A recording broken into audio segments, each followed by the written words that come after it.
Bismillahirrahmanirrahim. Assalamualaikum warahmatullahi wabarakatuh. Alhamdulillahirabbil alamin. Alladzi arsala rasulahu bil huda wa dinil haqqi liyudhhirahu 'ala dini kulli. Wa kafa billahi syahida wa asyhadu an la ilaha illallah wahdahu la syarikalah. Wa asyhadu anna Muhammadan abduhu wa rasuluh. Allahumma shalli ala Muhammad wa ala alihi wa ashabihi wa man tabi'ahum bi ihsanin ila yaumiddin. Ya ayyuhalladzina amanu taqullaha haqqa tuqatih wa la tamutunna illa wa antum muslimun. Wa ba'd, fa inna asdaqal hadisi kitabullah wa khairal hadyi hadi Muhammadin sallallahu alaihi wasallam. Syarrul umuri muhdatsatuha fa inna kulla muhdatsatin bid'ah wa kulla bid'atin dhalalah wa kulla dhalalatin finnar. Ayol ikhwah, azza wa ta'ala, seolah kita masuk hadis ke-23 dari matan kitab Al-Jami', bab-bab akhir dari kitab Bulughul Maram oleh Ibnu Hajar Al-Asqalani rahimahullahu ta'ala, berkaitan albir wasilah, berbuat baik pada kedua orang tua dan silaturahim, nyambung rahim. An Abdillah ibn Amr ibn Al-As radhiyallahu anhuma anna Rasulullah sallallahu alaihi wasallam qala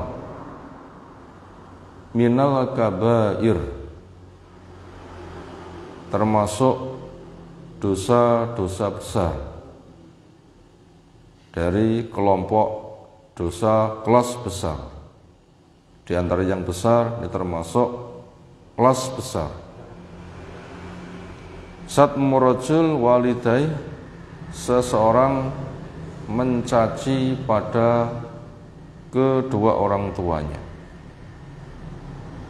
Kila ditanyakan, wahal yasubbu ar-rajul walidai, apakah ada seseorang mencela pada orang tuanya? Fitrah manusia bagaimanapun juga itu hormat pada orang tuanya. Dan itu sudah menjadi pemahaman umum. Sehingga siapapun, walaupun orang itu musyrik, itu ada rasa hormat pada orang tuanya. Sehingga ketika ada itu betul-betul celah. Makanya ketika dikatakan seseorang mencela pada orang tuanya, ada yang tanya, loh apa itu mungkin? Kalau jawabnya na'am, iya mungkin terjadi. Bentuknya seperti apa? Yasubbu abarajul wa yasubbu abahu. Seseorang mencaci orang tua orang lain, yang lain tadi membalas untuk mencela pada orang tuanya. Jadi saling celanya itu tidak langsung. Anak ketemu dengan anak di mana begitu, lalu punya masalah, semisal tengkar, gojlokan, lok-lokan, saling caci. Anak dengan anak, nggak melibatkan orang tua. Artinya orang tua tidak ada di situ. Tapi isi celaannya masing-masing saling menjatuhkan dengan disebutkan orang tuanya. Dasar kamu anak apa begitu. Dia pun juga membalas. Sama, dasar kamu juga anak anu, dan semisalnya. Wayasubu ummahu, maka seseorang mencela kepada ibu lawan bicaranya. Wayasubu ummahu, dia yang orang tuanya, ibunya dicela juga membalas, mencela balik terhadap ibunya. Muttafaq alaih, disepakati atasnya oleh Imam Bukhari, oleh Imam Muslim. Semoga Allah Ta'ala merahmati pada keduanya. Ayo ikhwah, azza subhanahu wa ta'ala, apa saja pelajaran yang ada di hadis di atas? Pertama, hak orang tua itu sangat besar. Kenapa? Hak orang tua itu kok sangat besar di depan anak? Karena orang tua menjadi sebab terciptanya manusia. Allah sang pencipta. Allah membuat sebab. Orang tua yang dijadikan sebab terciptanya makhluk baru. Adanya bayi lahir. Betul Allah yang mencipta, tapi Allah membuat sebab. Orang tuanya yang dijadikan sebab. Makanya penghargaan Allah kepada orang tua yang menjadi sebab terciptanya makhluk, lahirnya bayi-bayi, maka sangat besar sekali.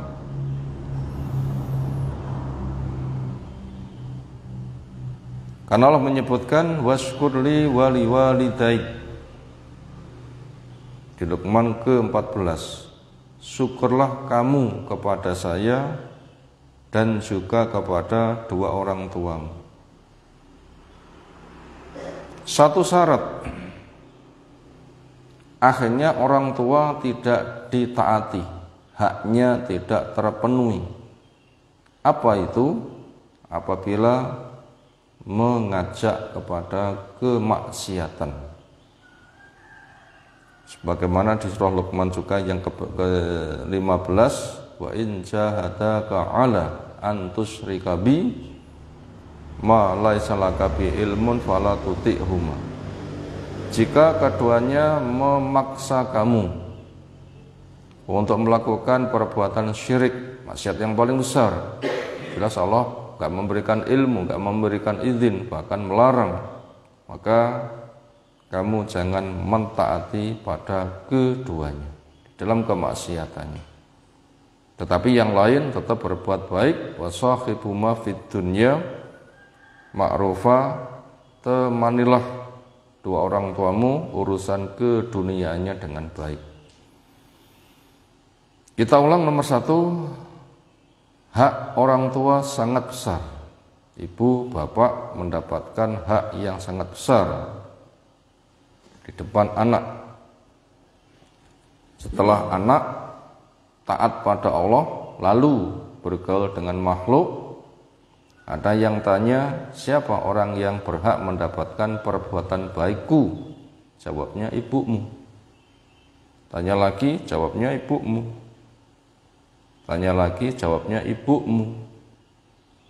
Tanya lagi, jawabnya ibumu. Dan berikutnya. Ini menunjukkan hak orang tua itu sangat besar. Kenapa kok mendapatkan penghargaan sangat besar? Karena menjadi sebab terciptanya manusia. Allah yang mencipta. Allah mencipta dengan kun bisa. Siapa yang dicipta dengan kun? Nabi Adam.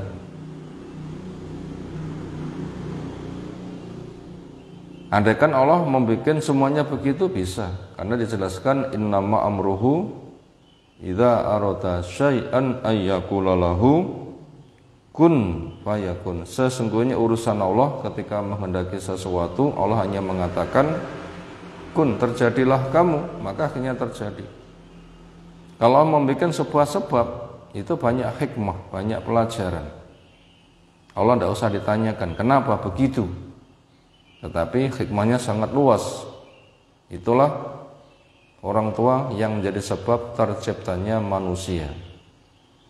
Maka daripada itu, di dalam alam sebab seperti ini, Allah memberikan penghargaan yang sangat besar pada orang tua. Itu di antara hikmahnya. Allah memberikan penghargaan sangat besar pada orang tuanya. Seperti apa besarnya? Besarnya anak supaya berbuat baik pada orang tuanya, supaya bersyukur pada orang tuanya, itu penyebutannya dibarengkan ketika makhluk wajib bersyukur kepada Allah, yaitu dengan firman-Nya washkurli wali walidaik. syukurlah kamu kepada saya dan juga kepada orang tuamu. Walaupun syukur kepada makhluk sama Allah itu berbeda, karena jasa Allah sama jasa makhluk, walaupun salah satu sisi ada sebab jasa, tapi itu nilai tidak sama, tetapi penyebutannya itu dibarengkan. Ini menunjukkan besarnya kedudukan. Besarnya kedudukan. Demikian juga dikatakan la yashkurullaha man la yashkurun nas. Tidak dikatakan syukur kepada Allah bila orang itu tidak syukur kepada manusia. Maknanya bentuk syukur kepada Allah supaya orang itu menggali potensi apa yang bisa kamu berikan pada orang lain. Bila kamu butuh kepada Allah, nolonglah makhluk. Irhamu man fil ardi yarhamkum man fis sama. Sayangi makhluk yang ada di bumi, niscaya Allah akan menyayangi kamu. Kita Allah membuat undang-undang, membuat peraturan. Maka bentuk syukurnya hamba pada Allah dengan berbuat baik pada orang tua. Memang kita Allah memerintahkan. Ini menunjukkan besarnya penghargaan Allah kepada orang tua yang menjadi sebab terciptanya makhluk. Tapi karena orang tua pun juga tetap makhluk, dia pun juga wajib menghamba kepada Allah, disyukurinya karena sejalan dengan Allah.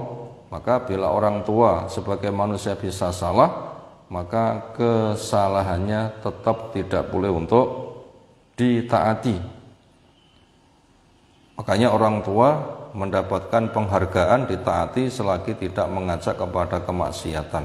Itu syaratnya, ditaati selagi tidak mengajak kepada kemaksiatan. Walau orang tua, tapi kalau ngajak kepada kemaksiatan tetap tidak diizinkan. Ayatnya sangat jelas bagaimana tadi Luqman yang ke-15, jika keduanya memaksa kamu untuk melakukan kesyirikan, jelas Allah tidak mengizinkan, kamu jangan mengikutinya. Tapi selebihnya keduniaannya silahkan untuk menemani, melayani, ngurus makannya, minumnya, pakaiannya, kesehatannya, pertemanannya. Selagi bukan maksiat, anak tetap wajib untuk ngurus kepada orang tuanya. Itu tadi pelajaran yang pertama. Yang kedua, durhaka pada orang tua itu termasuk dosa besar. Apa makna durhaka? Arti durhaka ialah tidak berbuat baik pada orang tua. Termasuk kalau ngomong kasar, itu termasuk durhaka. Termasuk gaya mendengus, tidak menampakkan wajah ceria dan hormat. Ibaratnya kalau hewan begis-begis umpamanya begitu, sebagai bentuk dongkolnya pada orang tua, itu juga sudah tidak boleh. Kalau sampai seperti itu saja sudah tidak boleh, bagaimana lebih daripada itu? Tadi poin yang kedua, bahasanya durhaka pada orang tua itu termasuk dosa besar. Adapun makna durhaka adalah tidak berbuat baik pada orang tuanya, termasuk tidak berbuat baik itu adalah kalau ngomong kasar, kemudian sikap menunjukkan dongkolnya hati dengan ekspresi yang macam-macam dan sebagainya. Itu tadi pelajaran nomor 2. Pelajaran nomor 3,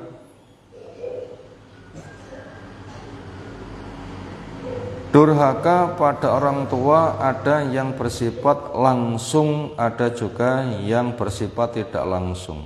Kedua-duanya sama-sama tidak boleh. Durhaka pada orang tua bersifat langsung atau tidak langsung, keduanya sama-sama tidak diperbolehkan.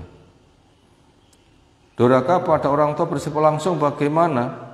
Ya mencaci maki pada orang tuanya, tapi ini jarang terjadi. Artinya semuanya memiliki pemahaman harus hormat. Tetapi kalau durhaka pada orang tuanya tidak langsung, ini sering terjadi. Apa itu bentuknya? Anak ketemu dengan anak lalu tukaran. Di antara bentuk tukarannya, masing-masing berusaha untuk menjatuhkan, sehingga nama orang tuanya disebut, dasar kamu anak anu. Nah, dia pun juga membalas, dasar kamu anak anu. Maka langkah seperti itu, perbuatan seperti itu sama saja dosanya mengatakan orang tuanya adalah anu.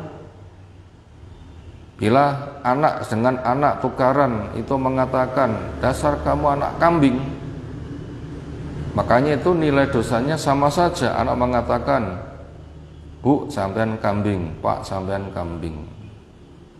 Yang kayak begitu nggak mungkin terjadi atau jarang terjadi. Tetapi kalau anak dengan anak tukaran, dasar kamu anak kambing misalnya, itu berpotensi sangat besar terjadi. Maka itu nilai dosanya adalah sama.